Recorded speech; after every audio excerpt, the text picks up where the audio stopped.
I still remember the smell of wet concrete that night, sharp and cold, the kind of smell that sticks in your nose and tells you winter isn't done with you yet.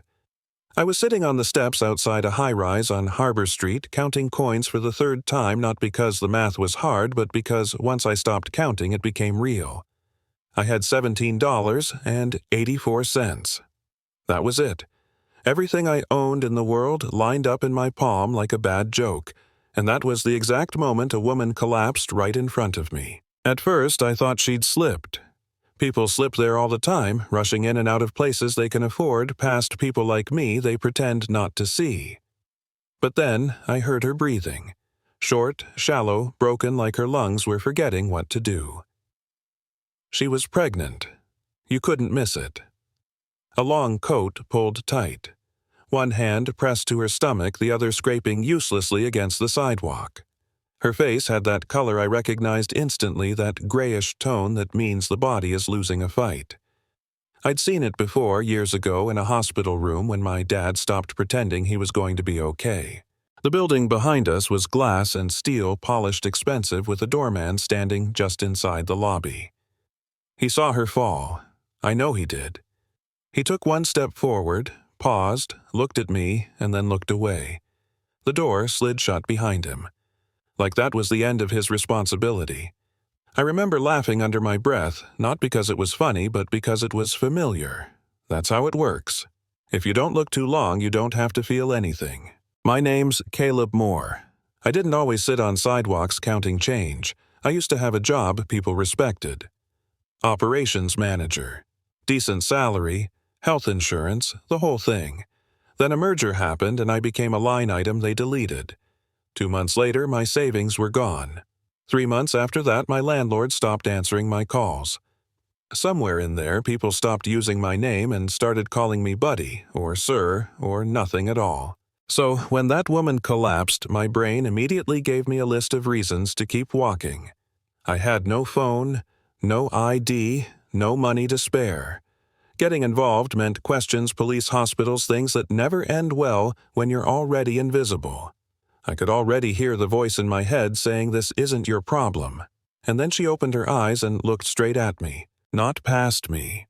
Not through me. At me. Like I was the only solid thing left in her world.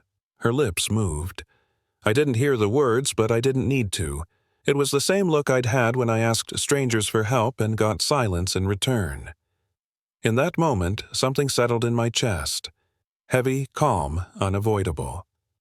I knew what kind of man I was going to be, at least in that moment.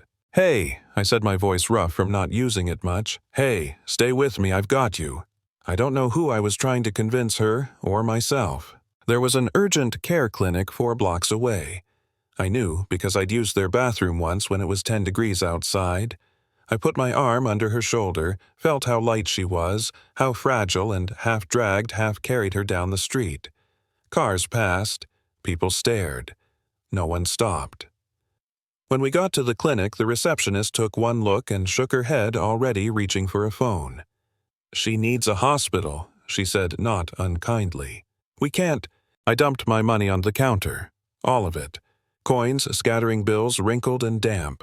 "This is everything I have," I said. "She's dying. If you turn her away, I'll sit right outside and tell everyone exactly why." My hands were shaking. I wasn't threatening. I was begging. She looked at me for a long second, then picked up the phone again, this time dialing fast. 3 hours later, I was back on the sidewalk, lighter in every way. No money, no answers. Just the echo of her breathing in my ears and the question I didn't want to ask myself. Did I just save someone, or did I finally erase myself completely? I didn't see her again that night, or the next day, or the day after that. I figured that was it. One moment in a long line of moments that don't change anything. Then, 5 days later, a black sedan pulled up next to the bus stop where I slept. A woman stepped out dressed simply but confidently and said my name like it mattered. Caleb Moore. Behind her, stepping carefully onto the sidewalk, was the woman I'd carried. Alive. Color back in her face. Eyes sharp. Watching everything. Her name was Eleanor Shaw. That's what she told me. She didn't tell me what she did or where she lived or why the clinic staff suddenly treated her like royalty. She just said, "You saved my life, and my baby's life, and I don't forget things like that." What I didn't know yet was that Eleanor had been married to a man named Grant Shaw, a man who thought he was powerful, a man who thought his wife was quiet, dependent, easily replaced. He'd thrown her out of their penthouse the same night she collapsed, timing it perfectly so his new girlfriend could move in before the sheets even cooled. What he didn't know was that Eleanor had quietly built a financial empire under her maiden name, using the silence he forced on her as cover. While he cheated, she acquired companies. While his mother mocked her at charity events, Eleanor listened, learned, and bought the debt that kept their family business alive. 3 weeks after I met her again, Eleanor invited me to a gala. Her words, not mine. A gala. I laughed, thought she was joking. She wasn't. She said she needed me there, as a witness. The night of the event, the room glittered. Crystal lights, expensive dresses, the kind of laughter that sounds practiced. Grant stood near the stage with his new girlfriend, hand on her waist, smiling like he'd won something. His mother ruled the room, sharp-eyed and cruel, already warming up for the speech she'd rehearsed. Eleanor entered late, pregnant, and calm, standing beside me in a suit I barely recognized myself in. When her former mother-in-law saw her, she smiled the way people do when they're about to cut you in public. "Well," she said into the microphone, "how generous of you to join us, Eleanor, and I see you've brought company." The room laughed. Nervous, shallow laughs. Eleanor squeezed my hand once. Then she spoke. No mic. Didn't need one.